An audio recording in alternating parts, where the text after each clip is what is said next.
Bonjour à tous et bienvenue pour ce nouveau test. Aujourd'hui, on va parler des FiiO et pour le coup du FiiO BTR5, donc un amplificateur Bluetooth ou DAC Bluetooth comme moi j'aime l'appeler, qui a les mêmes caractéristiques que ce que propose le Shanling UP4 qui est vendu un peu moins cher puisqu'on a droit à un ES9218P en dual DAC, donc on en a deux, avec quelques petites choses supplémentaires, le XMOS, des oscillateurs de fréquence, je sais pas quoi, des choses qui me dépassent complètement. Donc ce qui fait que, bon, en gros, c'est plus technique, il y a un petit peu plus de choses, et on va en parler avec l'évolution face au Jade Audio XC3, et son comparse de chez FiiO qui est le FiiO BTR3 et celui-là. On a pas mal de petites différences, que ce soit du côté de Shanling ou du côté du Jade Audio FiiO BTR3 qui sont à la fois intéressantes et qui pour moi montrent que c'est l'un des meilleurs amplificateurs Bluetooth, et ça va toujours de plus en plus loin dans mon avis, disant que les amplificateurs Bluetooth c'est le futur pour ceux qui veulent du filaire avec leur smartphone. On voit ça tout de suite.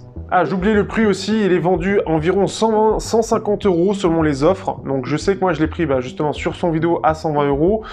Sur AliExpress, ça peut varier selon les vendeurs. Alors il y a des petites offres parfois un petit peu promotionnelles à 120 €, mais on peut le retrouver un peu plus cher.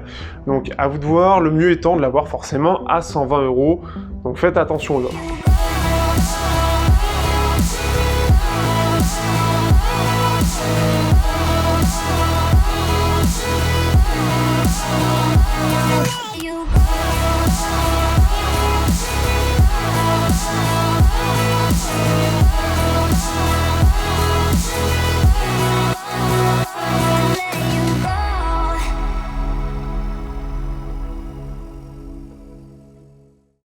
Au niveau du design, on a une évolution par rapport à ce que proposait le FiiO BTR3. Donc ici, voici les deux. On peut voir qu'il est plus imposant, il est plus gros, il y a quand même plus de choses. Alors déjà, ce qui est bien, c'est que dans les deux cas, on a du NFC et de l'USB type C. Donc ça, c'est une première chose. On a une double sortie pour le côté symétrique, donc du 3.5 et 2.5 symétrique, donc pour ceux qui sont intéressés.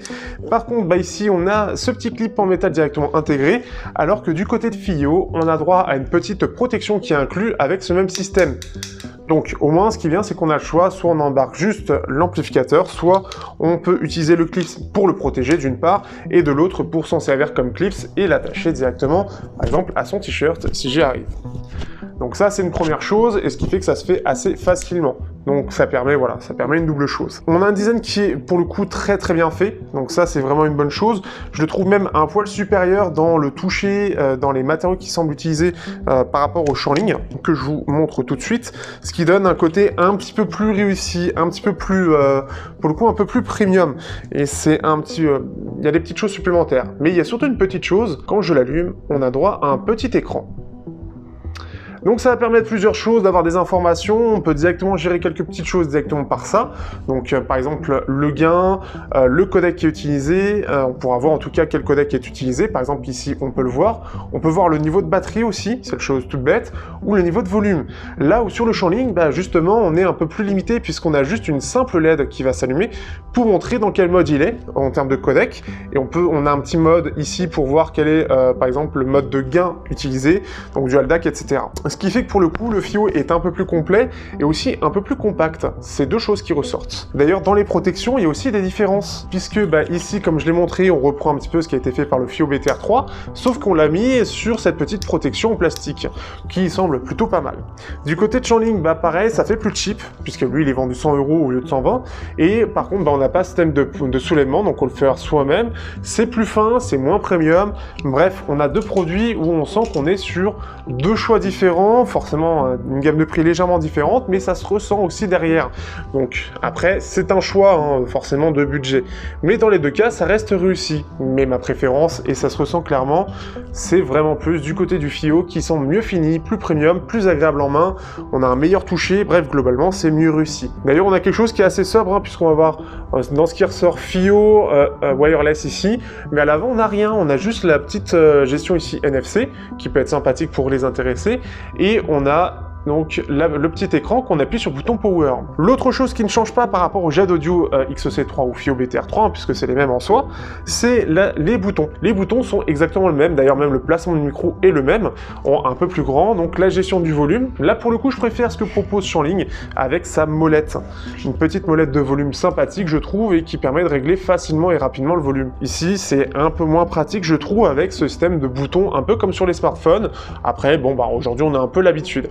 On a un petit bouton qui va servir de fonction, donc ça va permettre notamment de changer de smartphone, on peut en coupler plusieurs, donc pour en avoir deux en même temps, et avec un double clic, on va passer de l'un à l'autre. Ça, c'est une première chose, et on va accéder aussi à l'assistant aussi, selon les boutons que vous allez utiliser. Les boutons de volume vont permettre aussi de changer de musique, hein. Si vous faites un appui long, ça va permettre de changer de musique, donc avant ou arrière. Donc je trouve qu'on a cette possibilité d'avoir plus de fonctions sur le BTR5 que ce que propose le ShangLing UP4. C'est quelque chose que j'apprécie globalement. Donc ce qui fait que c'est assez bien réussi, c'est compact. Ce que j'aime bien aussi, c'est que ce soit fin et tout en longueur par rapport au ShangLing UP4, ce qui fait que ça donne cette impression plus discret dans la poche en fait, tout simplement.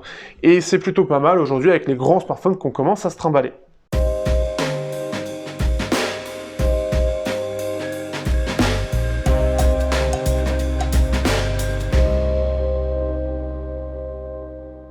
Dans la partie fonctionnalité et autonomie. Alors on va parler de plusieurs choses, on va parler tout d'abord de tout ce qui est fonctionnalité. Alors ce qu'il faut savoir c'est que donc on est sur un dual DAC et donc par défaut il sera toujours en dual DAC. Donc ça c'est une première chose, on n'aura pas cette gestion comme le ShangLing UP4 où par défaut il sera en mono DAC et que vous avez un mode spécial en dual DAC. Donc ce qui fait que le son est par défaut très puissant, très performant et il permet d'alimenter pas mal d'intra et de casque. Ça on le verra plus sur la qualité sonore mais ce qui fait que c'est une première chose. Autre chose, on a une application dédiée qui contrairement encore une fois ShangLing est dispo sur le Play Store. C'est la même pour tous et c'est FiiO Music. Ça va permettre déjà de gérer tout ce que vous avez en local sur votre smartphone facilement, mais ça va permettre aussi de gérer un petit peu toutes les informations liées au FiiO. Donc par exemple les codecs à utiliser, donc vous pouvez en désactiver certains, vous pouvez changer de filtre même si ça sert à rien, vous pouvez faire une gestion des égalisations en dehors du LDAC, vous pouvez globalement à peu près faire des petites choses comme ça. Après on peut aussi gérer le côté car mode, donc pour la gestion de l'allumage de l'appareil. Vous avez aussi la gestion du canal, donc gauche-droite, le truc un peu classique. Et on a aussi cette idée, on va pouvoir changer la façon dont la gestion entre le côté DAC USB et le côté Bluetooth. Donc qu'est-ce qui va être prioritaire si les deux sont connectés en même temps. Donc ça c'est une chose sympathique, ce qui fait qu'en gros vous pouvez avoir le côté installé en DAC USB, le Bluetooth allumé en même temps, et dès que le Bluetooth va se lancer du côté du smartphone, vous allez lancer une musique, c'est lui qui va prendre le pas, donc c'est lui qui est prioritaire. Et quand vous l'arrêtez sur un smartphone, il va reprendre. Il y a toujours un délai de 4-5 secondes, le temps de repasser entre Bluetooth et USB, mais il y a toujours cette petite fonction qui est sympathique, je trouve. Ça peut être sympa par exemple pour du montage ou ce genre de choses, et que vous voulez écouter de la musique en même temps, et quand vous l'écoutez à un moment sympathique, et bien vous coupez. Ou quand vous êtes en jeu entre deux sessions, et bien vous mettez de la musique de votre smartphone, hop, vous arrivez dans la session ou entre deux parties, et hop, vous pouvez arrêter à n'importe quel moment. Donc ce qui fait que c'est quelque chose qui est efficace et que j'apprécie beaucoup sur ces petits systèmes tout simples. Donc vraiment efficace. Parlons de l'autonomie, on est sur quelque chose qui est un peu moins bon que le ShangLing. On va être sur à peu près 9 heures d'utilisation, donc ça reste quand même pas mal. Alors attention après, vous pouvez gagner un petit peu d'autonomie. Moi je l'utilisais surtout en LDAC, on va en parler un petit peu après, mais dans la partie qualité sonore d'ailleurs. Je l'utilise surtout en LDAC, ce qui fait que c'est surtout votre smartphone qui va prendre cher en termes d'autonomie. Donc vaut mieux le désactiver quand vous voyez que l'égalisation est désactivée et rester en AC, ce qui reste très efficace. Mais voilà, on a du 9 heures, donc ça reste assez large pour l'utiliser complètement, ça reste quand même compliqué en une journée, mais je pense que vous serez, selon le temps que vous écoutez, entre une et deux charges par semaine. Donc ce qui fait que ça reste en tout cas pas mal, on a une autonomie qui est tout à fait correcte, c'est pas incroyable, ça permet une meilleure autonomie que ce que proposent des baladeurs dédiés, vraiment, mais ça reste un peu moins que le ShangLing en mono DAC qui peut aller jusqu'à 15 heures.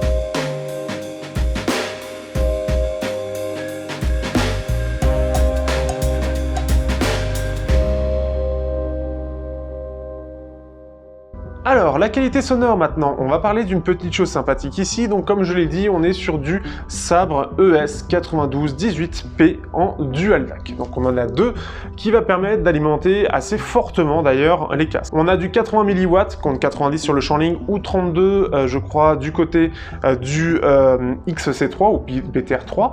Donc ce qui fait que c'est déjà bien puissant déjà de base pour du 3.5. Mais en symétrique, on est jusqu'à du 240 mW là où on est sur du 160 du côté du Shanling. Donc on est sur quelque chose de très puissant, l'un des plus puissants à l'heure actuelle, et vont pouvoir alimenter un peu tout et n'importe quoi. Donc ce qui va être bien pour les casques un peu gourmands en énergie ou les intras qui demandent vraiment une grosse source, et ben vous aurez aucun problème avec ça pour les alimenter. Donc ça c'est une première chose, surtout sur ce qui est un peu de gourmand. Par exemple je pense à un HD 600 qui est très connu pour ça. Et bien avec ça vous pourrez facilement l'alimenter.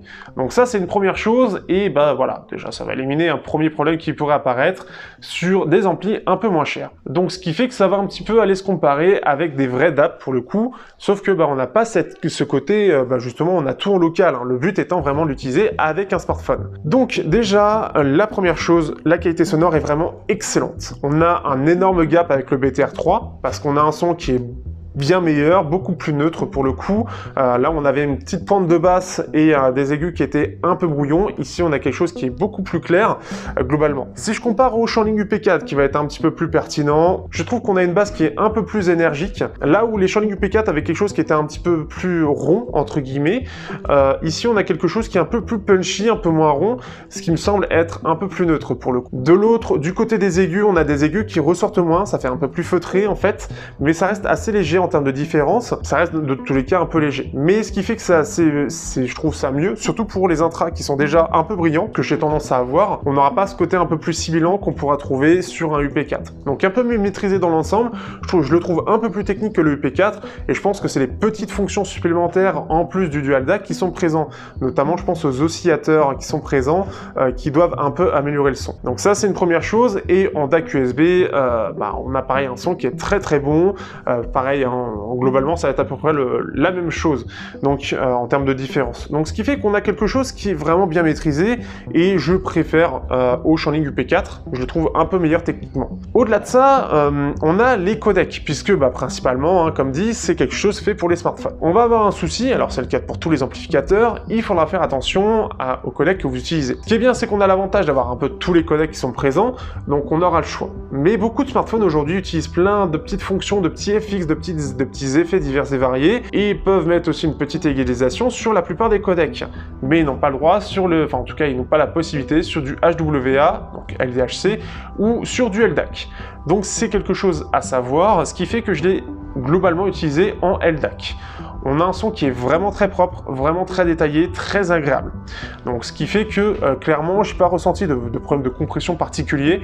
J'ai ressenti quelque chose de très détaillé, de très agréable. Par contre, au niveau de la gestion, ici, on peut avoir quelques coupures si vous n'avez pas quelque chose qui est s'il y a un petit peu trop d'épaisseur entre guillemets entre votre smartphone et le petit FiiO. Je trouve que c'est un petit peu plus que le Shanling UP4 où je pouvais avoir de temps en temps ça. Ici, c'est un petit peu plus présent. Donc après, je pense que c'est la gestion du traitement, une demande de signal peut-être un petit peu plus exigeante, ce qui fait qu'on a des coupeurs un petit peu plus présents. Donc ça peut un petit peu casser le truc. Donc faites attention à ça parce que ça s'est ressenti. Au-delà de ça, sur la gestion des différents intras, j'ai essayé un petit peu tout. Tout passe très très bien. Comme je le disais, on a ce côté qui est un petit peu moins brillant, un petit peu plus feutré, ce qui fait que pour les intras qui sont un peu brillants, ça passe très bien, même vraiment très bien. On sent que le tout est bien alimenté, on a l'ensemble des choses. Je pense par contre un petit peu, vu qu'on a ce côté un peu moins rond, pour les intras avec des drivers en armature équilibrée, on a quelque chose qui est un poil moins fun que ce que propose le UP4. Donc ça peut être des choses un peu différentes qui peuvent faire la différence là-dessus. Ce qui fait que globalement en tout cas, je pense qu'on est sur l'un des meilleurs en termes de rendu. On a une très grosse différence avec le BTR3, une différence un petit peu meilleure sur le côté face au UP4. Et j'ai comparé aussi pour finir avec les Zishan T1. En termes techniques, on est vraiment pas loin, sachant que le Zishan T1 est vraiment très très bon techniquement, sauf qu'on a une meilleure alimentation, le problème des AudioSense T800 notamment, qui sont mal alimentés sur le Zishan T1. Ici, on a quelque chose qui est propre dans tous les cas. On a un son qui est peut-être un poil plus chaud, un poil plus fun du côté du FiiO. par rapport aux Zishan T1 qui semble être beaucoup plus neutre, un peu plus neutre, mais techniquement on est très très proche, et ce qui fait que pour 150 € sur une marque un petit peu plus conventionnelle, j'ai envie de dire, un petit peu plus connue, bah, c'est vraiment pas mal, sachant que le Zishan T1 c'est un gros truc avec une carte mère, enfin bref, c'est tout un bordel. Ici on a quelque chose de très compact. Pour 150 €, en gros, on peut se comparer avec des DAP qui sont à 300 ou 400 €. Donc, ce qui fait que c'est vraiment bien, tout dépend de l'utilisation. Mais ça, on en parlera à la conclusion. Mais pour ceux qui sont intéressés pour ce type de DAP, pour une utilisation un peu nomade, justement, et ne pas s'emmerder avec un DAP parce que c'est lourd, parce que ça n'a pas beaucoup d'autonomie, etc., etc., bah, on a ce côté-là qui est vraiment cool. Et la gestion du Bluetooth, si votre smartphone gère bien, et ben, ce sera vraiment très, très agréable. J'ai pu tester, normalement, les Xiaomi, bah, par exemple, privilégier le LDAC. Pour du Honor, le AC aura un très bon rendu. Il n'y aura pas d'égalisation, ce qui est très agréable, et on aura quelque chose de détaillé. Donc vraiment très très agréable, et bah, ce qui fait que c'est un de mes préférés aujourd'hui.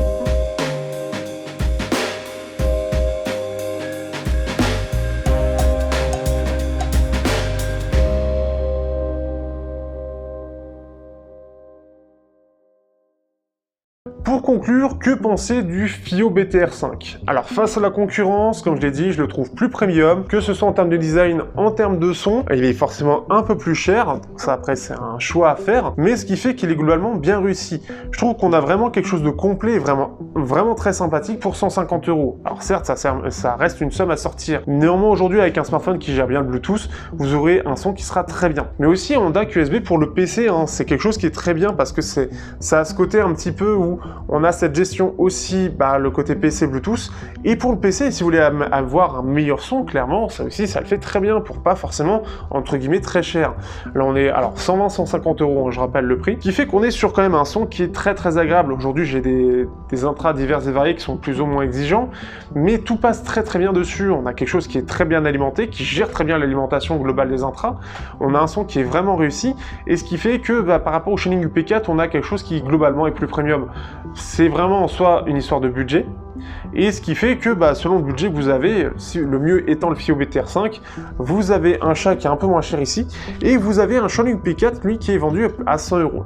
La différence, c'est, on va dire, assez importante pour qu'on puisse aller sur le BTR5, mais si vous ratez le BTR5, c'est pas très grave, entre guillemets. Ça reste largement suffisant. On est sur quelque chose qui reste relativement proche, hein. On est sur, voilà, c'est de l'ordre de 10-15% de différence, mais je dis ça, ça veut plus ou moins rien dire, mais ouais, 10%. Mais ce qui fait que cette différence, bah, ça dépend vraiment ce que vous cherchez au final. Après, c'est aussi la signature qui est un choix. Mais en tout cas, ce qui fait que ça remplace très bien aujourd'hui quelque chose qui, à la base, était pas quelque chose de connu et qui était plus intégré au DAP en eux-mêmes. Ce qui est bien que ça fait une réponse aux smartphones qui n'ont plus de jack, justement. Et c'est une très belle réponse à ça, parce que ça permet d'avoir une qualité audio qui est vraiment excellente, sans y mettre un prix non plus astronomique par rapport à un DAP de même qualité. Donc ce qui fait que c'est un rapport qualité-prix qui est excellent. Avec ça, vous avez de la haute définition, comme on dit, vous avez quelque chose de très qualitatif sans devoir débourser 500 €. Vous déboursez 120 €. Avec les fonctions en moins forcément de toute la gestion du DAC, toute la gestion de l'écran, dans l'interface, etc. Donc c'est un super rapport qualité-prix, tout simplement. Le petit plus étant qu'on a le même système de clips, et notamment par rapport au Shining P4, qui est bien pensé. Avec ce système, on peut le soulever facilement. Ça reste le truc con, mais je trouve que sur le Shining P4, c'était vraiment le truc qui était un peu plus chiant, qui était un peu moins bien. Et ce qui est bien, c'est que c'est intégré, enfin c'est donné avec, donc vous n'avez pas besoin d'en racheter. Ça protège bien, et on garde un peu ce design, un peu épuré quand même, donc c'est quand même à prendre en compte, mais voilà, j'aime bien ce FiiO tout simplement parce que il est réussi. J'espère que vous aurez apprécié ce test. N'hésitez pas, si vous voulez, à partager, liker, commenter. Aussi, vous pouvez rejoindre le Discord si vous voulez en discuter. Vous avez une petite section audio dedans qui est très active. Et aussi, n'hésitez pas, si vous voulez me soutenir, vous avez tout dans la description aussi. Sur ce, je vous dis à bientôt pour un prochain test sur Technologie.